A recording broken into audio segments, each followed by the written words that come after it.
오늘은 해방기념주일입니다. 다 함께 찬양하며 주일 예배를 드리시겠습니다.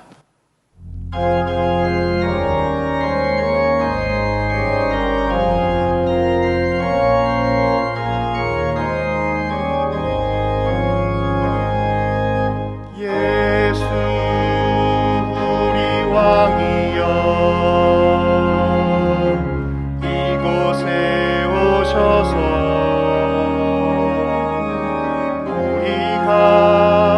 함께 드리는 영광을 받아 주소서. 우리는 주님의 백성, 주님은 우리 왕이라. 왕이신 예수님 오셔서 사정하사 다스리소서. 예수 우리 주시여 이곳에 오셔서 우리가 주께 드리는 찬양을 받아 주소서.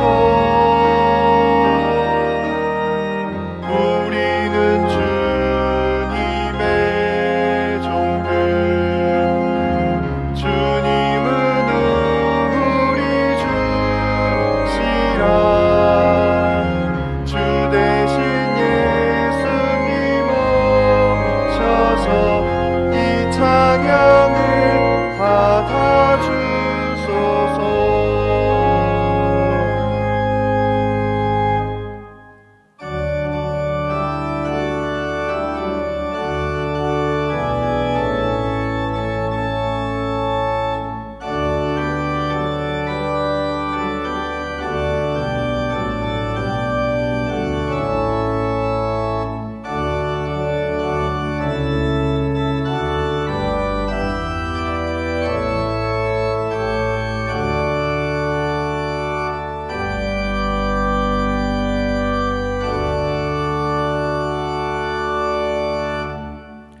우리 영혼이 여호와를 바라며 그는 우리의 도움과 방패시로다. 사랑과 은혜가 풍성하신 하나님 아버지, 해방 기념주일로 예배하게 하심을 감사드립니다. 사랑하는 성도들이 성전과 가정에서 하나님께 예배합니다. 예배를 사모하는 모든 심령들 가운데에 성령의 충만한 은혜를 베풀어 주시고 하나님께 영광 돌리는 거룩한 예배 되게 하여 주옵소서. 사랑이 많으신 예수님의 이름으로 간절히 기도하옵나이다. 아멘.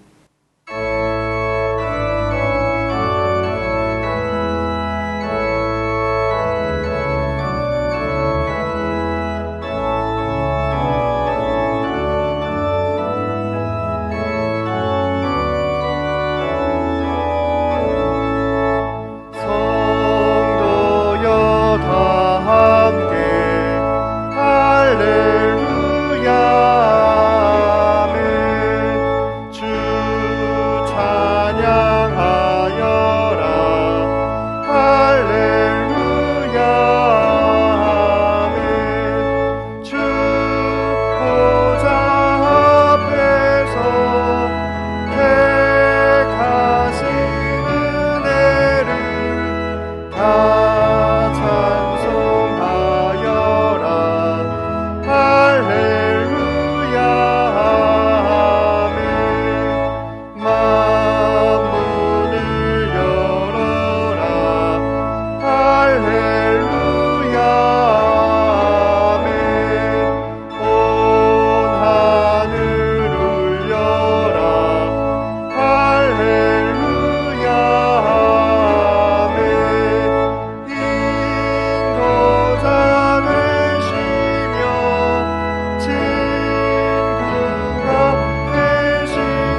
나는 전능하신 아버지 하나님 천지의 창조주를 믿습니다.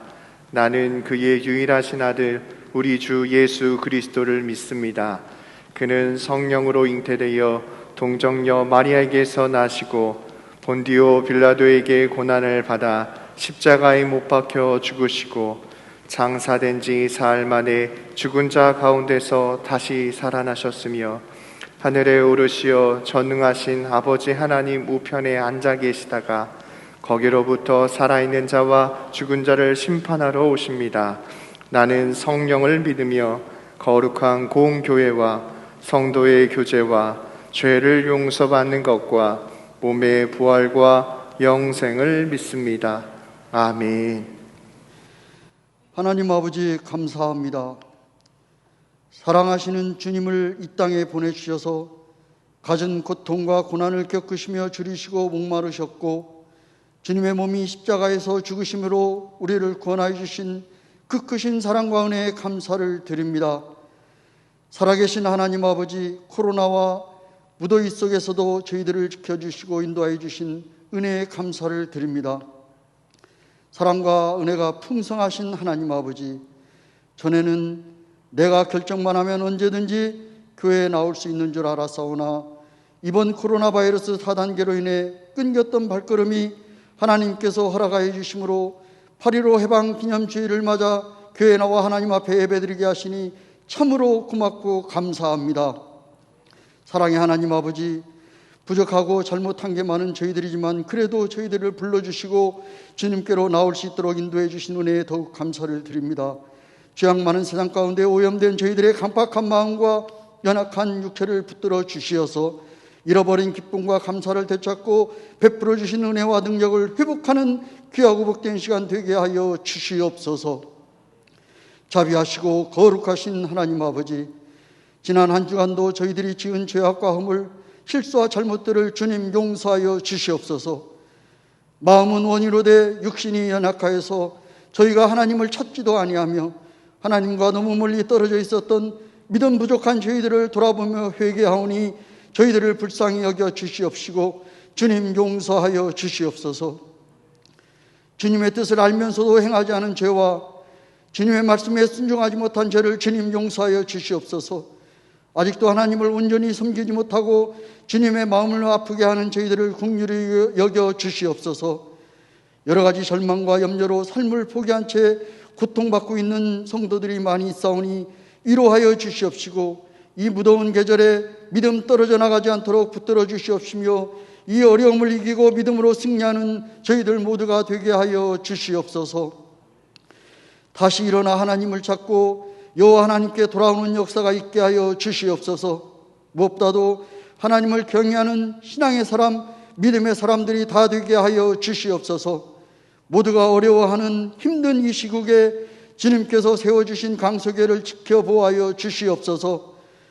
이덕한 담임 목사님 영과 육에 강건함을 더하여 주시고 하나님께서 주시는 지혜와 능력으로 강소교회를 믿음 안에서 잘 이끌어가게 하여 주시옵소서. 함께 사역하시는 교역자들과 당회를 섬기는 장로님과 모든 성도들이 한마음 한뜻이 되어 담임 목사님을 도와 주님께서 주신 비전을 품고 주님의 몸된 강소교회를 위해 함께 기도하며 동역하는 믿음의 동역자들이 다 될 수 있도록 주님 도와주시옵소서. 고난과 시련의 일본 압박에서 해방시켜 주신 하나님 아버지 감사를 드립니다. 과거에 겪었던 고난과 서러움을 잊지 않게 하여 주시고 이 같은 고통과 고난과 죽음을 또다시 당하지 않도록 하나님 은혜를 허락하여 주시옵소서. 사랑의 하나님 아버지, 코로나가 속히 떠나가 소멸되게 하여 주시옵기를 간절히 바라옵고 나옵나이다. 백신의 원활한 공급과 함께 부작용도 없게 하여 주시옵소서. 계속되는 근심과 걱정 속에서도 오직 하나님을 믿는 믿음 가운데 주님께 모든 것을 내어 맡기는 저희들 되게 하여 주시어서 주님 주시는 평안을 누리며 살아갈 수 있게 하여 주시옵소서. 하나님 아버지, 어려운 경제적인 문제로 절망 가운데 있을지라도 하나님을 향한 믿음 주셔서 기도하며 이기는 법을 배우며 살아가게 하여 주시옵소서. 특별히 연로하신 부모님과 할머니, 할아버지께서 간염병 걸리지 않도록 건강 지켜 주시옵소서. 갈 곳이 없어 집에서 가족과 함께 시간을 보내야 하는 우리 어린아이들을 가족 모두 깊은 사랑을 누릴 수 있도록 행복한 시간 인도하여 주시옵소서. 학교와 학원 가는 일도 위험스러운 수능을 준비하는 자녀들에게 스스로 자발적으로 잘 공부할 수 있는 마음을 허락하여 주시옵소서. 참된 위로자 되시며 치료자이신 하나님 아버지, 몸이 아픈 성도들 감염병에 걸려서 더 큰 어려움 만나지 않게 하시고 몸을 잘 관리하며 병마와 당당히 싸우며 건강을 지켜내게 하여 주시옵소서. 주님께서 생명의 기운을 불어넣어 주셔서 건강한 몸과 마음을 회복시켜 주시옵소서. 김민주 청년, 주님의 사랑과 은혜로 영혼 깊은 곳에서 우러나오는 간절한 곡자가 되어 성령 충만함으로 하나님께 찬양드릴 때 뜨거운 은혜 넘치도록 부어 주시옵소서. 이제 하나님 말씀을 증거하실 이덕한 담임 목사님을 통해 크신 은혜 주실 줄 믿고 사랑이 많으신 우리 구주 예수님의 이름으로 감사하며 간절히 기도드리옵나이다. 아멘.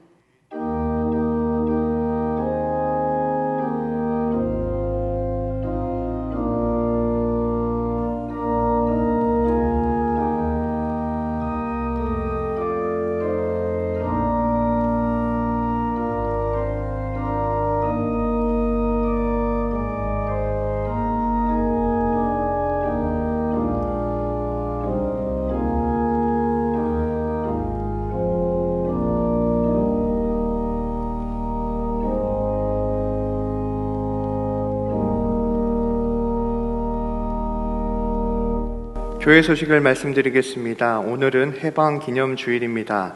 주일 1, 2, 3부 예배는 대면 예배와 온라인 예배로 드립니다. 각 예배실당 최대 99명까지 예배 드릴 수 있습니다. 예배 안내 및 교회학교 예배 안내는 주보를 참고하여 주시길 바랍니다. 아울러 모든 부서는 온라인 예배도 함께 진행하고 있습니다. 교우 소식입니다. 311구역 남정숙 명예권사님 자녀들이 고 김홍래 명예집사님 2주기를 추모하며 아름다운 꽃을 봉헌하셨습니다. 이사한 가정, 개업한 청년이 있습니다. 주보를 참고하여 주시기 바랍니다. 소천 광고입니다. 321구역 원재 집사님의 시모님께서 13일 금요일에 소천하셨습니다. 모든 장례의 절차를 잘 마쳤습니다. 이 가정을 위해 기도 부탁드립니다. 이 시간 찬송 582장 부르시면서 봉헌하시겠습니다.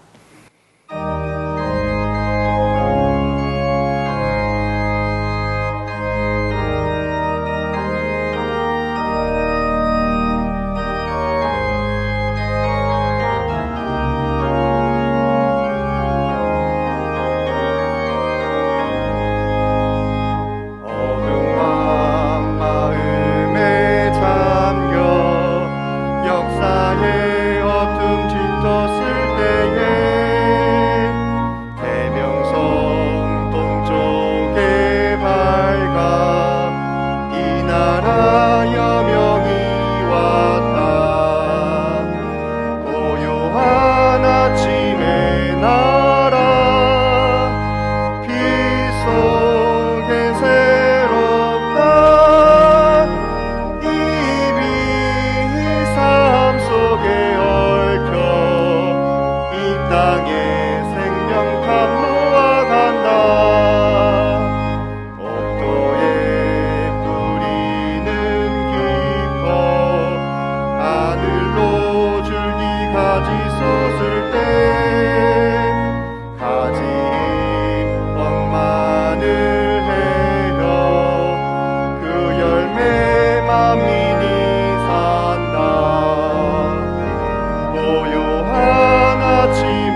우리를 구원해 주시고 오늘까지 지금까지 우리를 지키시며 인도해 주신 하나님의 은혜와 사랑 진심으로 감사를 드립니다. 무더운 날씨 속에서, 특별히 코로나19의 어려운 상황 속에서 우리를 지켜주셨고, 오늘 복되고 거룩한 주일을 허락하사 예배당으로 달려나와 그리고 가정에서 경건한 마음으로 예배케 하시니 고맙습니다. 하나님, 우리의 예배를 받으시고 우리에게 은혜를 내려주시며 우리의 기도에 응답하시고 우리를 치유하시며 회복시켜 주옵소서. 하나님께 감사한 마음을 가지고 여러 가지 제목을 가지고 하나님 앞에 물질을 봉헌하오니 아버지여 받으시옵소서. 주일헌금을 드립니다. 감사 예물을 바칩니다. 마음속에서 우러나오는 깊은 감사를 하나님이 흠양하시고 복을 내려 주옵소서. 하나님이 주신 것들을 감사하게 계수하며 10의 1조를 드리는 가정들이 있습니다. 하나님 받으시고 그 가정 위에 복을 주사 믿음이 깊어지게 하시고 평안하게 하시고 응답되게 하시고 자녀들의 앞길을 여시며 특별히 손대어 하는 일이 형통케 하여 주옵소서. 구제헌금, 장학헌금, 국내외 선교헌금을 드립니다. 이 물질이 보내지고 사용되는 곳에 하나님의 사랑 드러나게 하시고 구원의 밑거름이 되게 하옵소서. 기도 제목을 담아 서원헌금을 드리는 마음을 받아주시고 그 기도가 응답되게 하시옵소서. 하나님 아버지, 아름다운 꽃꽂이 예물을 드리는 권사님의 가정을 축복하셔서 가족 모두 건강하게 하시고 영육 간의 복을 누리기에 부족함이 없게 하여 주옵소서. 아버지 하나님, 이 나라의 민족을 늘 지켜주시니 감사합니다. 이 나라의 민족이 어려울 때마다, 힘들 때마다 하나님이 도와주셨고 하나님이 이끌어주셔서 여기까지 오게 하셨음을 감사합니다. 자금의 이 나라가 여러 가지 어려움 속에 있습니다. 남북관계, 외교 문제, 정치, 경제, 사회, 문화, 교육, 코로나까지 하나님, 우리 힘으로 해결할 수 없는 것들이 너무 많사오니 주님 도와주시고 먼저는 주님의 공의가 강물처럼 흐르며 만백성이 하나님 앞에 돌아오는 복된 나라가 될 수 있도록 만들어 주옵소서. 아버지 하나님, 우리 교회에 오늘까지 복을 주심을 감사합니다. 더 많은 성도들이 하나님의 교회에 나와 예배하며 응답받으며 하나님이 주시는 축복을 영육간에 누릴 수 있도록 허락하여 주시되 더 많은 영혼을 구원하는 복된 교회가 되게 하옵소서. 특별히 우리 성도들 영육간에 붙들어 주시되 먼저는 연로하신 어른들에게 강건함을 주옵소서. 가정에 계시기도 하고 요양원에 있기도 하고 입원 중인 성도들도 있습니다. 하나님 도와주시고 병약한 성도들, 수술해야 되고 수술 받았고 치료 중이고 암과 투병하고 있는 성도들 자녀들이 싸우니 하나님 치유하옵소서. 이곳에 오시어서 그곳에 가시어서 하나님 어루만져 주시고 안수하여 주사 일으켜 주시며 낫게 하여 주옵소서. 또한 우리 성도들이 손대어 하는 일에 하나님 복을 주옵소서. 어려운 때지만 견디게 하시고 지혜 주시고 도와 주옵소서. 그래서 형통함의 복을 누리게 하시며 우리 자녀들의 앞날을 축복하셔서 교회 학교 아이들이 믿음 가운데 자라나며 우리의 자녀들이 영혼이 잘되어 범사가 잘되는 복을 누리도록 우리 자녀들을 축복하여 주옵소서. 하나님 아버지, 이번 한 주간을 살아갈 때도 아직 더웁지만 건강 주시고 특별히 코로나 우리로부터 하나님 방패되어 주시며 피난처 되어 주시며 방어막이 되어 주옵소서. 아버지 하나님, 우리가 코로나 때에도 기도와 예배에 게을러지지 않게 하시고 이번 한 주간도 기쁨과 감사함으로 살게 하시고 오늘 예배 순서를 통하여 큰 은혜 주옵소서. 감사드리며 예수님의 이름으로 기도하옵나이다. 아멘.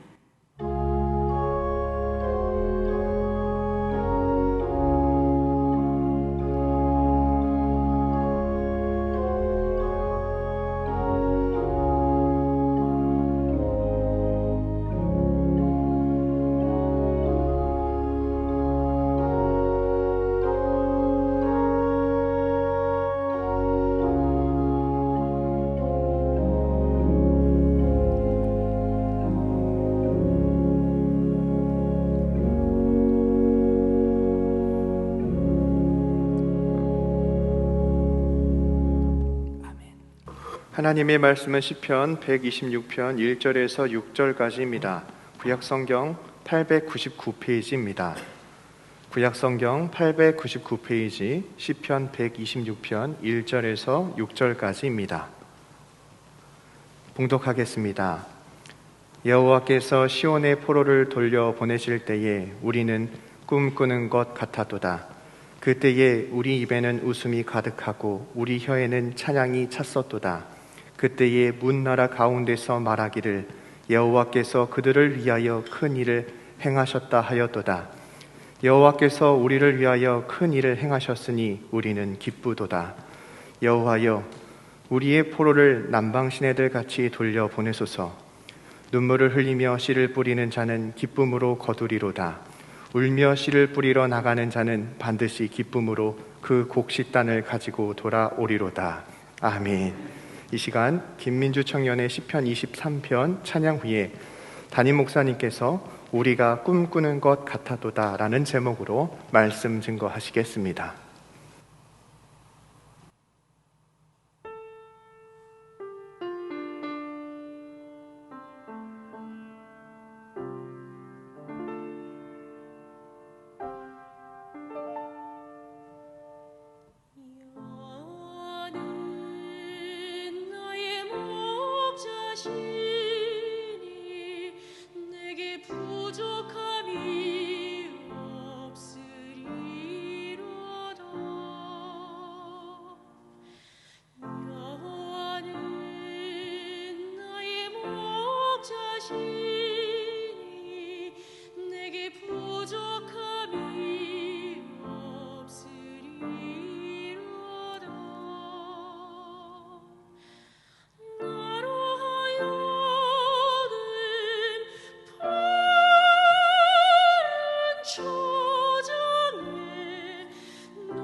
은혜스럽고 아름다운 찬양이었습니다. 여러분들 반갑습니다. 주일 예배로는 한 달 만에 여러분들 뵙는 것 같습니다. 참 기쁩니다.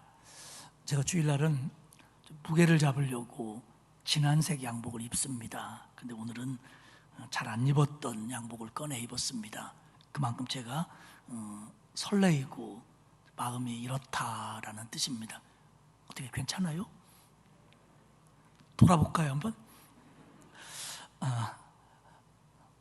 어떤 분들은 다른 분들한테 양보하느라고 집에서 예배를 드리는 분도 계실 테지만 예배는 양보하실 거 없습니다. 나오셔서 예배 드리는 게 제일 좋습니다. 반갑습니다.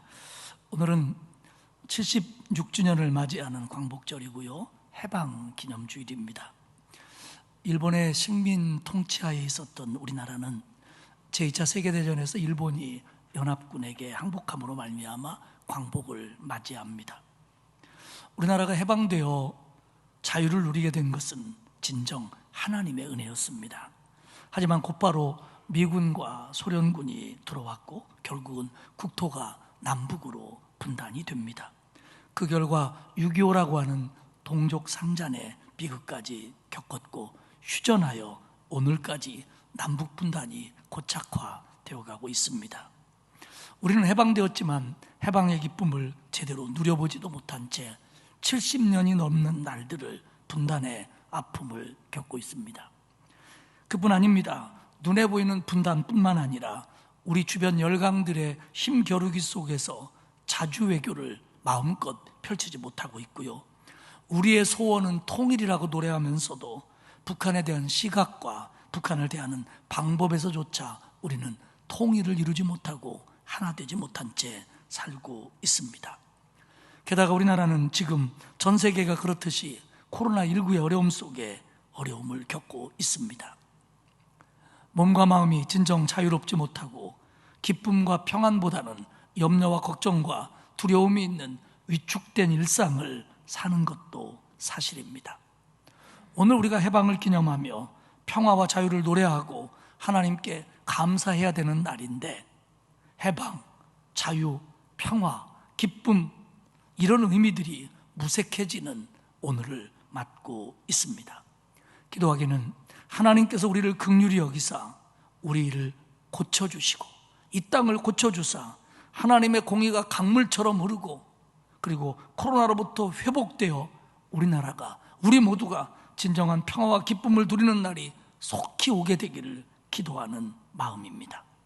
오늘은 해방기념주의를 맞이하며 시편 126편의 말씀을 가지고 은혜를 나누도록 하겠습니다. 시편 126편의 제목은 성전에 올라가는 노래입니다. 시편에서 120편에서 134편까지가 성전에 올라가는 노래입니다. 이 말의 의미는 안식일에 혹은 절기에 예루살렘 성전에서 예배를 드리기 원하는 사람들이 고향으로부터, 자기 집으로부터 출발하여 예루살렘 성전을 향하여 올라갈 때 그 성전을 사모하며 그 예배를 사모하며 불렀던 노래라고 해석을 합니다. 특별히 오늘 이 126편이 쓰여진 배경에 대해서는 대부분의 성서학자들이 바벨론 포로에서의 해방과 연결을 합니다. 이스라엘 백성들이 바벨론으로 끌려갔다가 해방되어 돌아오는 사건, 그 사건 후에, 그 사건 중에 기록됐을 것으로 여깁니다. 하지만 일부 성서학자들은 조금 생각을 달리하는 사람도 있습니다. 126편의 배경을 바벨론 포로에서 해방이라고 생각하는 결정적인 단어, 다시 말하면 1절과 4절에 포로를 돌려보내실 때에 포로를 돌려보내소서, 이 포로에서 돌려보낸다고 하는 이 단어 때문에 이 126편이 바벨론 포로에서 해방이 배경일 거라고 생각들을 하는데, 일부 성서학자들은 이 단어 쉬바 혹은 슈브라고 하는 이 단어가 꼭 포로에서 돌아오는 것만을 의미하는 게 아니고, 우리는 포로에서 돌아왔다라고 해석하지만 꼭 그것만은 아니고, 이 단어는 포로에서 돌이키다, 상실된 번영을 회복시켜주다, 혹은 빚 때문에 남의 종된 사람을 자유케 하다, 이런 뜻을 가지고 있는 단어이기 때문에 그 단어 때문에 126편을 꼭 바벨론 포로에서의 해방만이라고 그 배경을 국한 지어서는 안 된다라고 얘기하면서, 아마도 이 시의 배경은 이스라엘이 어떤 어려움과 곤경을 당했을 때 하나님이 그것으로부터 회복시켜준 것을 감사하며 지었을 시편일 거다라고 보는 성서학자들도 있습니다. 하지만 분명한 건 뭐냐면 116편의 배경이 이스라엘 백성들이 주전 586년에 이스라엘에는 북왕국은 이미 아수르에게 망했고 남왕국만 남아 있었습니다. 이 남왕국이 바벨론의 느부갓네살에 의해서 예루살렘 성전과 성벽이 무너지고 많은 사람들이 바벨론으로 포로 잡혀갑니다. 그리고 70년, 정확하게 바벨론에 의해서 예루살렘이 무너지는 것과 바벨론 포로가 돌아오는 주전 539년까지는 50년의 세월이지만, 뒤에 돌아오는 사람들 그리고 먼저 끌려간 사람들을 합쳐서 이 기간을 70년으로 봅니다. 70년 만에 바벨론 포로들이 돌아오게 된 것이 이 126편의 배경이든, 아니면 일부 성서학자가 얘기하는 것처럼 꼭 그건 아니지만 이스라엘이 어떤 어려움을 당할 때 하나님이 그것으로부터 회복시켜 준 것에 대한 감사로 보든 간에, 분명한 건 뭐냐면 하나님이 역사하셔서 이루신 사건, 하나님이 역사하심으로 돌이켜주시고 회복시켜준 것을 배경으로 하는, 그것을 감사하고 찬양하는 시편임에는 틀림이 없다라는 겁니다. 이게 배경입니다. 그리고 앞서 말씀드린 것처럼 대부분의 성서학자들은 주전 539년에 있었던 이스라엘의 바벨론 포로에서의 해방을 배경으로 봅니다. 그런 배경을 알고 있는 후대의 사람들이 예루살렘 성전이 회복되어 그곳으로 예배드리러 가면서 그 성전을 올라가면서 시온산을 오를 때 이 시편을 노래했을 걸로 보고 있는 겁니다. 이게 126편의 배경입니다. 그리고 본문에 들어가기 전에 먼저 이해해야 될 것이 하나 또 있습니다. 그건 뭐냐면 126편은 1절, 2절, 3절과 4절, 5절, 6절 두 개로 나눠볼 수 있는데요, 이 4절, 5절, 6절의 때가 어느 때냐 하는 것에 대한 이해입니다. 1절, 2절, 3절은 포로에서 바벨론 포로로 보는 사람이 많다니까 그렇게 오늘 생각을 합시다. 바벨론 포로에서 돌아오게 된 일에 대한 기쁨, 포로 해방을 맞은 기쁨, 그 감사, 그것을 찬양하는 게 1절, 2절, 3절입니다. 그리고 4절, 5절, 6절은 우리를 포로에서 돌이켜 주십시오 라고 기도하는 내용입니다.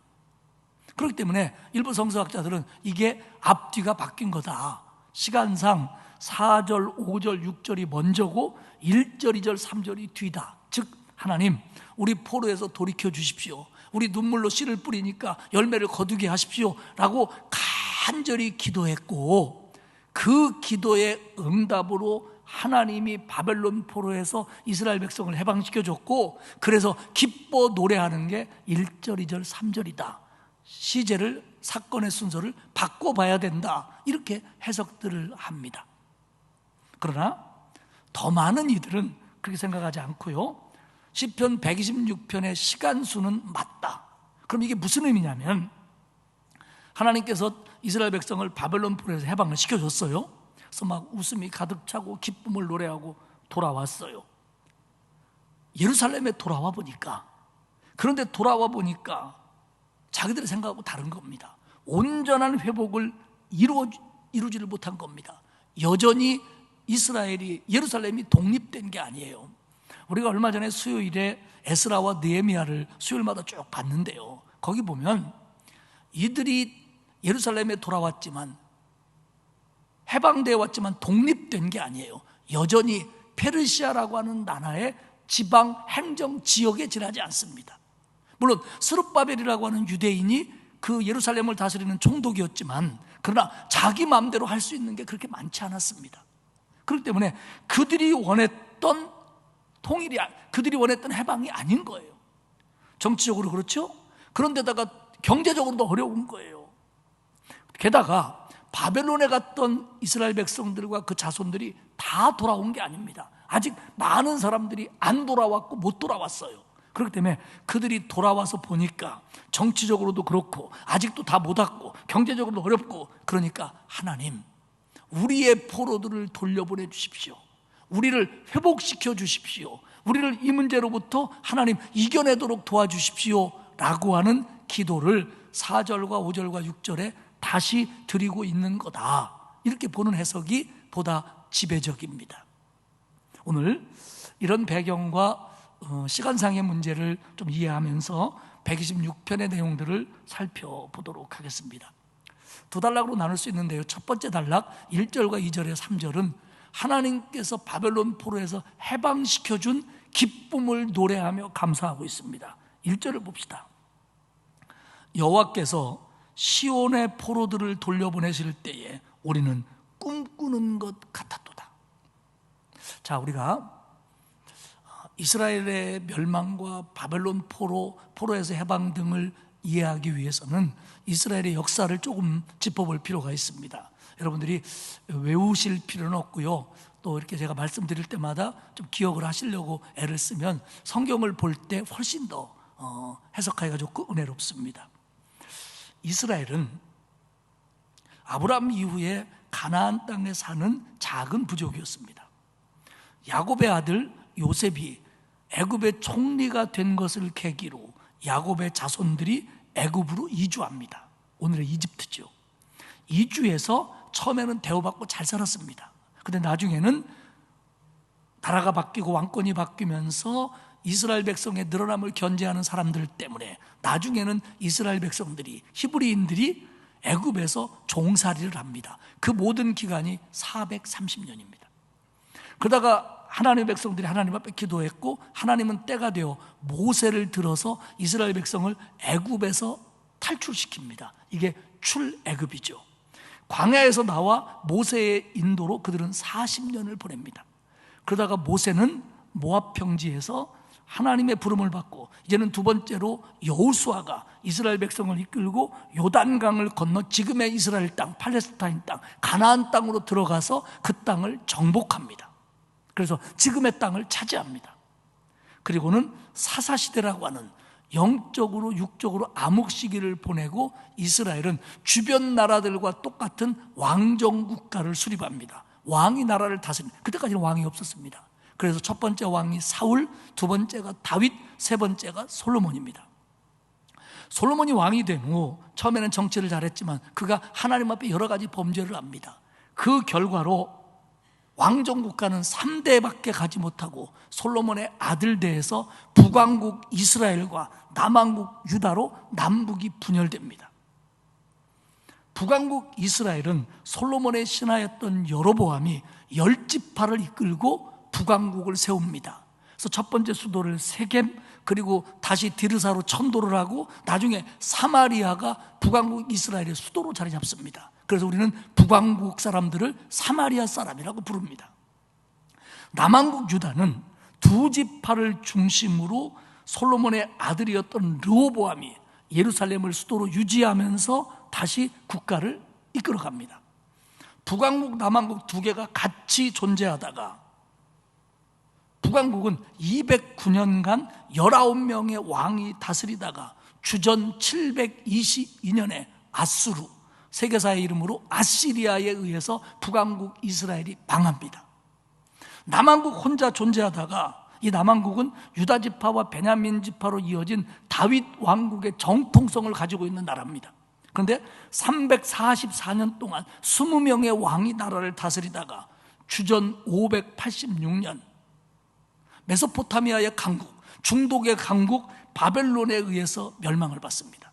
이때 바벨론은 이 예루살렘을 중심으로 한 남왕국 유다의 종교 지도자들, 정치 지도자들, 학자들, 유능한 사람들을 바벨론으로 끌어갑니다. 이 기간이 50년, 70년이 흐릅니다. 그러다가 주전 539년에 파사라고 하는 페르시아 신흥국가가 일어나 바벨론을 멸망시킵니다. 그리고 파사왕 고레스는 칙령을 내려서 바벨론에 의해서 강제로 끌려온 이주민들이 고향으로 돌아가도 좋다라고 하는 칙령을 내립니다. 바로 이것이 오늘 126편의 무대입니다. 그래가지고 이제 바벨론에 살던 이스라엘 백성들은 1차, 2차, 3차 혹은 4차까지 보는 사람도 있습니다. 포로 귀환을 합니다. 첫 번째가 고레스가 칙령을 내린 주전 538년에 스룹바벨이 이끌고 1차 귀환을 하고 예루살렘으로 돌아옵니다. 두 번째는 에스라가 이끄는 사람들이 주전 458년에 돌아옵니다. 3차는 느헤미야가 주전 445년에 사람들을 끌고 예루살렘으로 돌아옵니다. 이런 과정을 통해서 이스라엘 백성들이 바벨론에서 예루살렘으로 중심으로 한 남왕국 유다로 돌아오는 겁니다. 그런데 1절에 보면 여호와께서 시온의 포로를 돌려보내실 때에 우리는 꿈꾸는 것 같았다. 우리가 바벨론에 끌려왔는데 힘이 없어서 나라가 망했고 하나님 앞에 죄짓고 우상숭배하다가 벌받아서 망했는데, 그래서 끌려왔는데 우리가 해방이 됐다.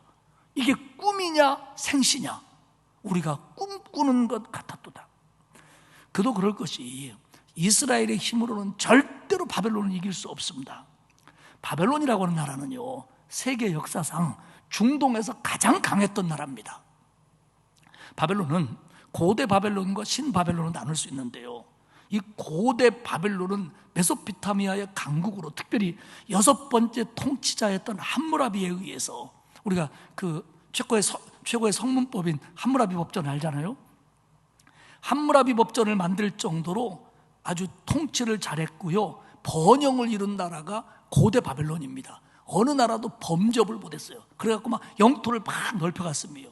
근데 그러다가 나중에 히타이트족과 아수르에 의해서 바벨론이 세력이 약화됩니다. 거의 망하다시피 해요.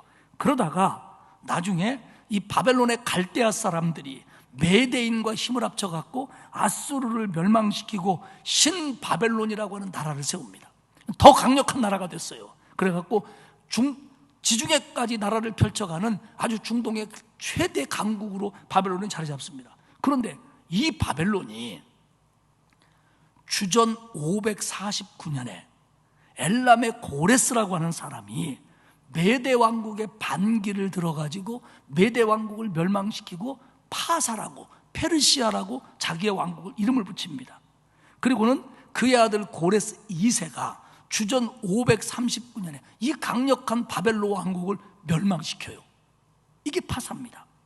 그리고 유대인을 해방시킵니다. 바벨론은요, 무너질 수 없는 나라 같았어요. 그리고 이 파사는요, 신흥 국가입니다. 그런데 이 나라가 바벨론을 멸망시키는 거예요. 그리고 더 놀랍게 잡아온 포로들을 돌아가도 좋다는 겁니다. 이 정황에 대해서 구약성경 에스라 1장 1절은 이렇게 얘기합니다. 바사왕 고레스 원년에 여호와께서 예레미야의 입을 통하여 하신 말씀을 이루게 하시려고 바사왕 고레스의 마음을 감동시킴에 그가 온 나라에 공포도 하고 조소도 내려 이르되, 예레미야가 예언하기를 우리가 우리의 죄로 말미암아 망할 거다, 그리고 끌려갈 거다, 그리고 돌아오게 될 거다라고 예언을 했는데, 하나님이 그 예언을 이루시려고 고레스의 마음을 감동시키사 이스라엘 백성에게 해방을 주었다라고 하는 것이 에스라 1장 1절의 말씀입니다. 그런데 조서의 내용을 보면요, 예루살렘과 유다로 돌아가라, 쫓겨내는 게 아니라 가고 싶은 사람 가라 합니다. 그리고 그것뿐만 아니라 가서 성전을 건축해도 좋다. 내가 유대인들을 아는데 너희들 성전을 귀하게 여기니까 성전을 건축해도 좋다. 그리고 우리 지금 같이 사는 다른 이민족들은 이들이 갈 때 도와줘라. 좀 돈도 좀 주고 좀 재물도 줄 수 있으면 줘서 그들이 예루살렘에 가서 잘할 수 있도록 도와줘라. 획기적인 일입니다. 게다가 고레스는 뭐라고 하냐면, 예루살렘 성이 망하고 성전이 망할 때 바벨론의 느부갓네살이 원래 나라가 망하면 착취해오잖아요. 그 성전에서 가져온 성전의 보물들, 기물들을 갖다가 지들이 바벨론 신전에 쌓아놓는데 그걸 다 꺼내가지고 유대인들에게 주면서 가져가라. 그리고 예루살렘 성전을 짓고 그것으로 다시 제자리에다 갖다 놔라. 이렇게까지 고레스가 해준 거예요. 그러니까 유대인들이 생각할 때 이건 대박이에요. 그때 유대인들이 다 그렇게 얘기했을 거예요. 대박. 이건 대박이에요. 그 표현이 뭐냐면 우리는 꿈꾸는 것 같았다. 아니 어떻게 우리에게 이런 일이 일어날 수가 있느냐. 그러면서 그들이 이구동성으로 하는 얘기가 뭐냐면 하나님이 하신 일이다. 1절 볼까요? 여호와께서 시온의 포로를 돌려보내실 때에, 고레스가 했지만 이건 고레스가 한 일이 아니다. 하나님이 하신 일이다. 고레스를 통해서. 이스라엘 백성들이 이 문제를 놓고 기도했습니다. 근데 사실 기대할 수 없었어요. 상상조차 하기 어려웠어요. 바벨론이 망하고 우리가 해방되고 이런 혜택을 보게 될 거다? 그들은 뜻밖이었습니다. 자력으로는 불가능한 일입니다. 그런데 그 일이 일어난 거예요. 그러니까 이게 서로에게 얘기하는 거예요. 이게 우리 꿈이냐 색시냐, 어떻게 우리에게 이런 일이 일어날 수 있느냐. 그럼 2절에 말하죠. 그때에 우리 입에는 웃음이 가득하고 우리 혀에는 찬양이 찼었다. 내가 너무 좋아서 입을 다물 수가 없다.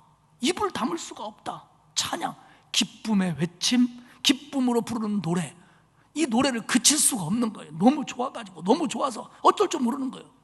2절 하반절에 보면 그때에 문 나라들이, 다른 나라들이, 이방인들이 가운데에서 말하기를 여호와께서 그들을 위하여, 유대인을 위하여, 이스라엘 백성을 위하여, 하나님의 자녀들을 위하여 큰 일을 행하셨다 하였도다.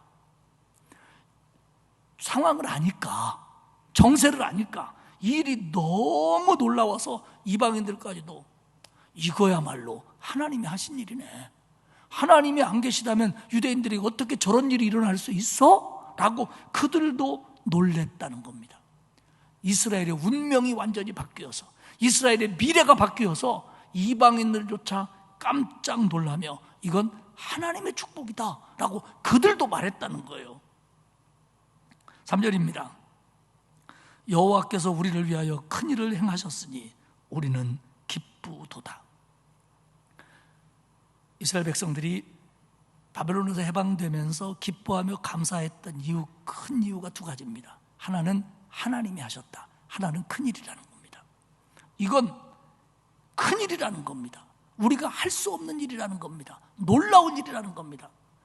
우리가요, 큰일 났다고 말 많이 하는데 그렇게 막 적용하면 안 돼요. 큰일은 어떤 일이냐면 사람이 해결할 수 없는 일이 큰일이에요. 그리고 어떤 분들은 그러죠. 막 죽겠다고, 막 별로 죽을 일도 아닌데 죽겠다고. 어떤 분들은 막 밤만 1시간 늦어도 배고파 죽겠디야. 그렇게 죽었으면 다 죽었겠다. 여기서 얘기하는 큰일은요, 하나님만이 하실 수 있는 일이에요. 큰일을 하셨다는 거예요, 하나님이. 근데 우리를 위해서 하셨다는 거예요. 우리를 위해서. 여러분, 우리가 신앙생활하면서 잊지 말아야 될 건 뭐냐면요, 잊어서는 안 될 것은 뭐냐면 하나님이 나를 위해서 하신 일이에요. 하나님이 나를 위하여 예수 그리스도를 십자가에 보내며 나를 구원하셨습니다. 이런 큰 일을 나한테 해주셨어요. 그리고 우리가 지금까지 살아오면서 많은 기도가 응답받았고 어려움을 이겨냈고 일이 풀렸고 하나님이 회복시켰고 이런 많은 일들을 우리는 겪어왔어요. 그러면 그 당시에는 막 감사헌금도 하고 하나님 앞에 기쁘다고 노래도 하는데 조금 지나면 하나님이 나한테 해준 일을 잊는 거예요. 하나님이 나한테 하신 일을 잊지 말아야 될 이유가 뭐냐면 잊지 않아야 하나님을 신뢰할 수 있는 거예요. 잊지 않아야 기다릴 수 있는 거예요. 잊지 않아야 기도할 수 있는 거예요. 그러니까 하나님이 내게 베풀어 주신 은혜들을 잊기 시작하면 우리는 신앙의 정체성을 상실합니다. 이스라엘 백성들은 마음에 새기는 거예요. 하나님이 큰일을 행하셨다. 남들도 다 그랬다. 우리는 너무 기뻤다. 그때 우리는 입을 다물 수 없었다. 오늘 이 말씀을 우리에게 적용함에 있어서 먼저 우리나라의 상황으로 보면 참 어려운 문제들이 많습니다. 남북관계, 주변과의 외교 문제, 또 이 코로나가 길어지면서 오는 경제적인 문제, 참 뭐 말할 가치관의 문제, 또 지금 뭐 교회들의 위상, 이런 것들이 너무 많아요. 근데 여러분, 우리는 이게 하나님이 해결해 주셔야 된다라고 믿어야 됩니다. 또 하나, 하나님이 해결해 주실 것으로 믿어야 됩니다. 할렐루야. 하나님이 지금까지 우리나라를 복주신 것처럼, 어려울 때마다 회복시켜 준 것처럼 하나님이 해 주실 것이다 믿고 기도하는 저와 여러분이 되시기를 축복합니다. 그리고 또한 이 말씀을 우리에게 적용할 때 여호와께서 시온의 포로들을 돌리실 때, 아까 말씀드린 것처럼 이 시온의 포로를 돌린다고 하는 일이 꼭 포로만들을 해방하는 것이 아니라 좀 더 다양하게 성경 속에서 사용된 대로 적용한다면, 영어 성경 가운데는 이 단어를 포로 해방이라고 안 하고 행운이나 번영으로 번역한 성경들도 있어요. 그때 주는 뉘앙스는 뭐냐면 돌이키다, 회복시키다, 축복하답니다. 그러니까 포로를 돌려보내서 자유인을 만들어주는 것처럼 이전 상태로 회복시켜주는 겁니다. 그러니까 바벨론에서 포로가 회복된다는 것도 포로기 이전으로 회복시켜주는 거죠. 또 이것이 이스라엘의 기근이나 경제적인 어려움이었다면 그 이전으로 회복시켜주는 걸로 볼 수 있는 겁니다. 그렇다면 우리의 여러 방면으로 적용할 수 있어요. 우리가 실패했다면 그 실패 이전으로 재기시켜줄 수 있는 곳으로 회복, 우리가 병에 걸렸다면 건강의 회복, 그리고 가정에 문제가 있다면 가정의 회복, 또 경제적으로 힘들다면 물질의 회복, 지금 이 어려움 이전처럼 하나님이 회복시켜주는 것으로 우리에게 적용할 수 있습니다. 또한 정말 글자 그대로 사탄의 포로 된 자들, 사탄에게 속아 술이나 도박이나 게임이나 마약이나 특정한 죄악에 눌려있고 매여있고 갇혀있다면 그 모든 것들로부터 돌림받는, 돌이킴을 받는 역사, 이게 하나님이 해주시는 일이고 해주실 일이라는 겁니다. 그때 우리는 꿈꾸는 것 같았고 웃음이 가득했고 찬양했고 기뻤다. 우리는 과거에 이런 일들을 경험해 왔고요, 앞으로도 그렇게 해주실 줄 믿습니다. 두 번째 부분은 기도와 확신입니다. 4절의 기도를 보십시오. 여호와여, 우리의 포로를 남방 시내들같이 돌려보내소서. 바벨론 포로에서 돌아왔습니다. 그런데 그들에게 가장 큰 어려움은 대표적으로 두 가지입니다. 하나는 돌아오지 못한 포로가 많다는 겁니다. 안 왔든 못 왔든 많다는 겁니다. 그들을 돌려보내 주십시오. 또 하나는 지금 정치적으로 경제적으로 너무 어렵다는 겁니다. 그러니 하나님, 우리가 망하기 전으로 우리를 회복시켜 주십시오. 예루살렘 성이 망하고 성전이 무너지기 전 그때로 우리를 회복시켜 주십시오. 해방돼서 와봤는데 완전히 회복된 게 아니라는 겁니다.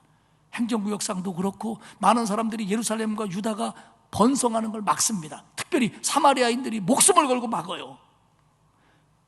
그런 선상에서 그들은 경제적으로 굉장히 어려웠습니다. 옛날의 땅을 다 되찾지도 못했고요, 그리고 정말로 할 일이 없고 벌어먹을 일이 없는 사람들이 허다했습니다.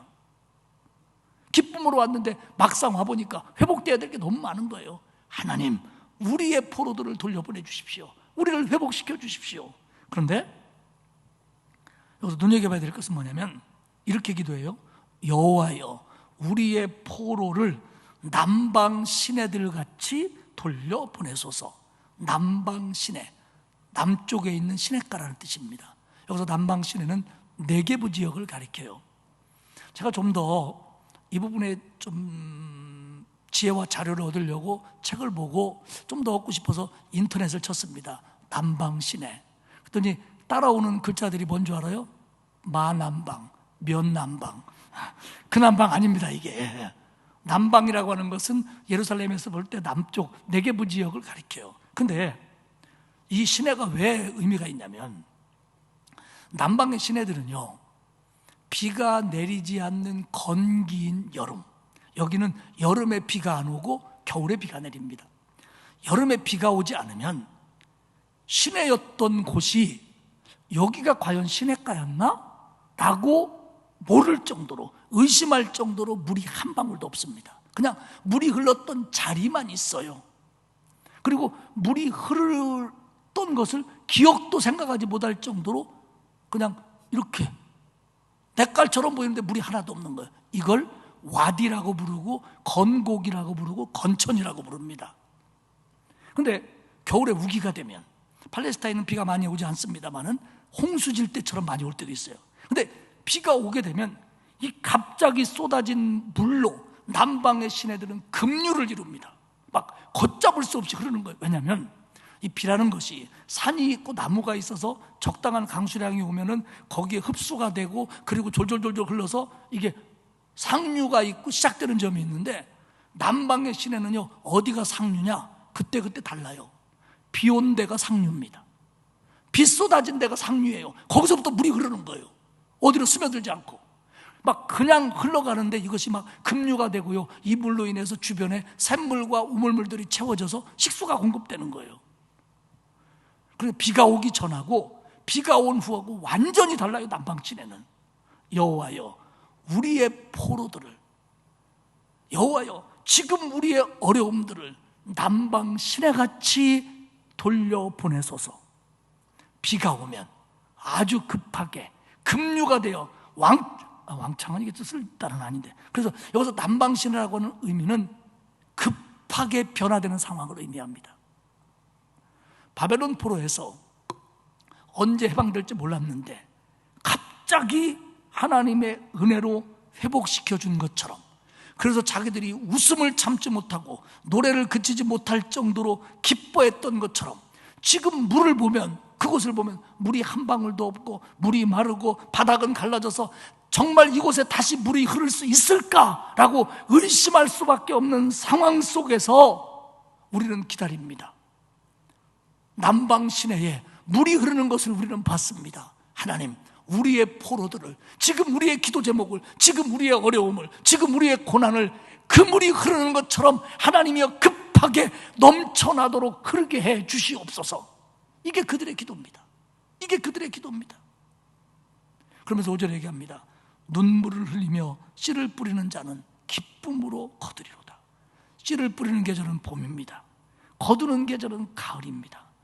이 기간 동안, 이 곤경 동안 낙심하지 않고 눈물로 기도하며 내가 할 일을 하며 내 사명을 감당하는 사람들에게 때가 되면 하나님이 열매를 주실 거라는 겁니다.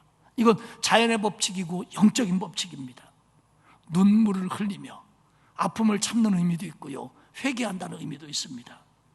우리가 이 어려움 속에서 이 아픔을 참고 눈물로 기도하면 하나님이 물이 없을 것 같은 이곳에 급류가 흐르도록 해주실 날이 올 거다.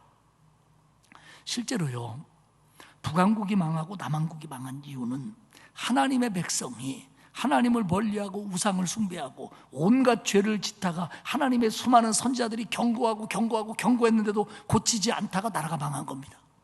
그리고 그들이 바벨론에 끌려가가지고 깨닫는 거예요. 그 바벨론 강변에서 그렇게 좋아했던 노래들을 그치고 그들이 회개한 게 뭐냐면, 우상 숭배하지 말자. 우상 숭배하지 말자.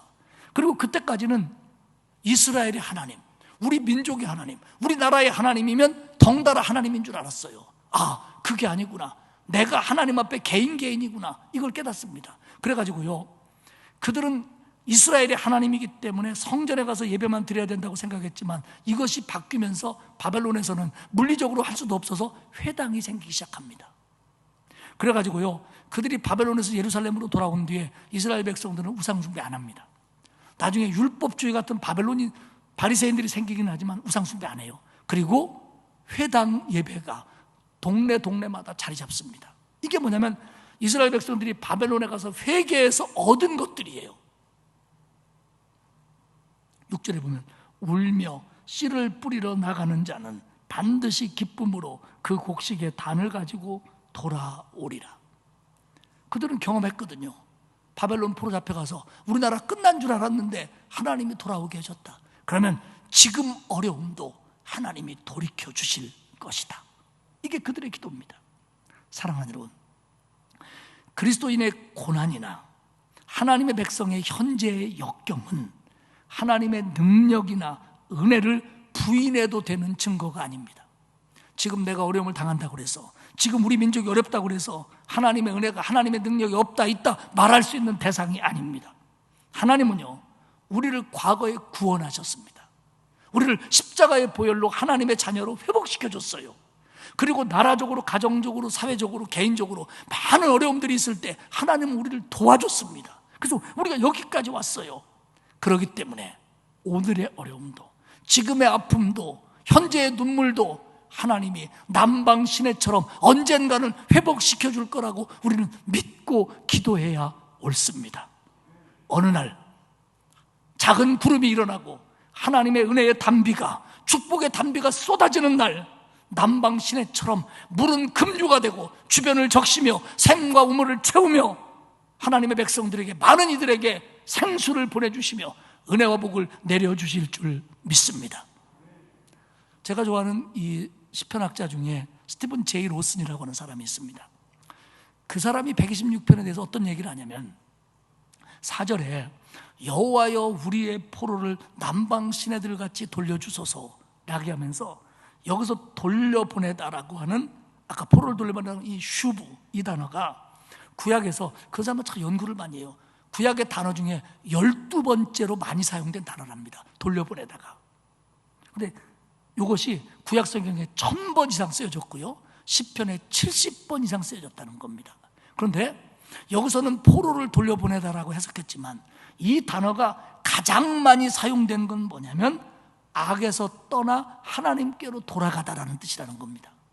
돌아가다가, 포로에서 돌아오는 것도 있지만 영적으로 하나님께로 돌아가다라고 제일 많이 사용된 단어라는 거예요. 그러면서 그는 뭐라고 얘기하냐면, 여기서 돌아온다는 것은 결국 포로가 돌아오든 번영이 돌아오든 간에 여기서 돌아온다는 것에서 이거에서 말하고 싶은 건 뭐냐면, 우리가 영적인 회복을 통한 삶의 회복을 말하는 거다.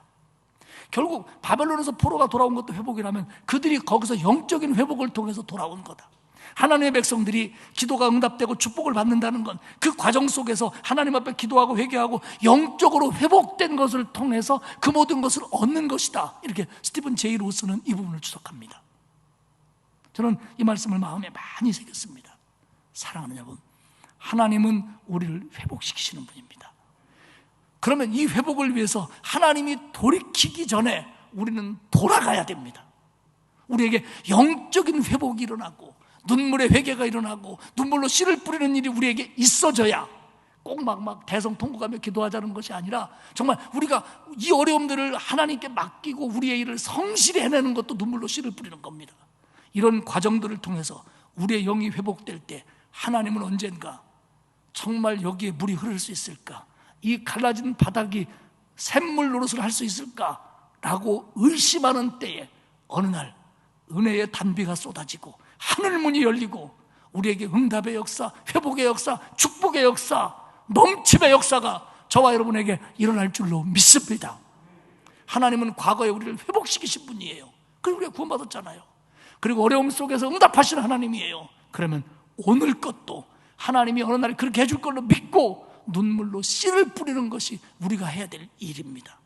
그날을 기다리며 그 회복을 신뢰하며 그러면서 영적인 회복을 가져가는 겁니다.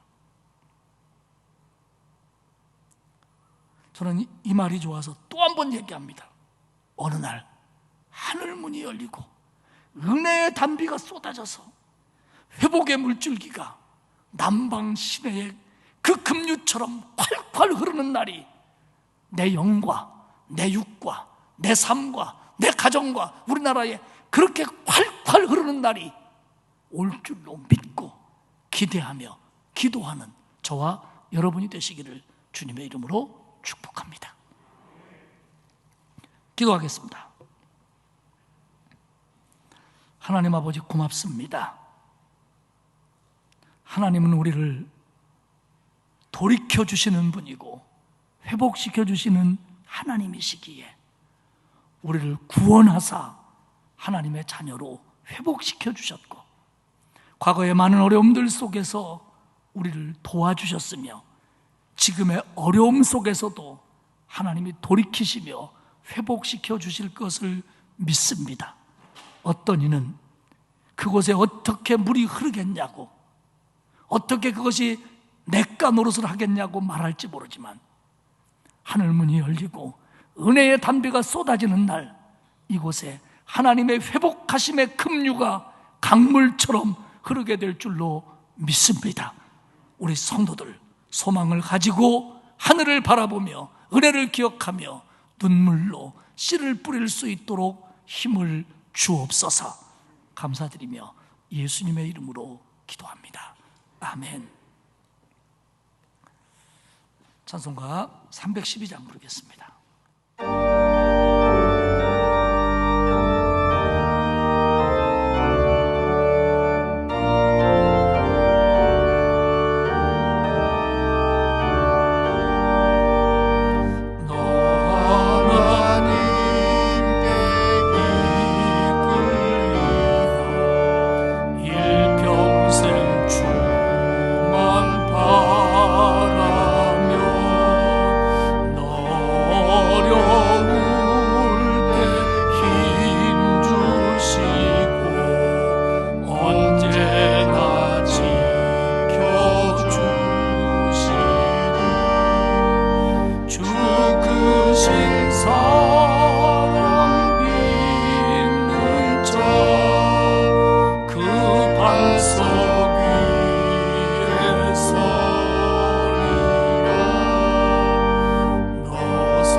이제는 우리 주님 예수 그리스도의 은혜와 하나님 아버지의 넓고 크신 사랑하심과 성령님의 감화감동 위로교통하시는 역사가 지금까지 우리를 구원하시고 우리를 회복시켜 주시고 도와주신 하나님의 은혜를 기억하며 지금의 어려움도 오늘의 아픔도 현실의 눈물도 하나님이 돌이켜 주시며 회복 주실 것을 신뢰하며 기도할 것을 다짐하는 온 성도들 머리머리 위에와 그 가정과 자녀와 일터 위에와 그리고 우리 교회 이 나라 위에 이제로부터 영원토록 함께하옵시기를 간절히 축원하옵나이다. 아멘.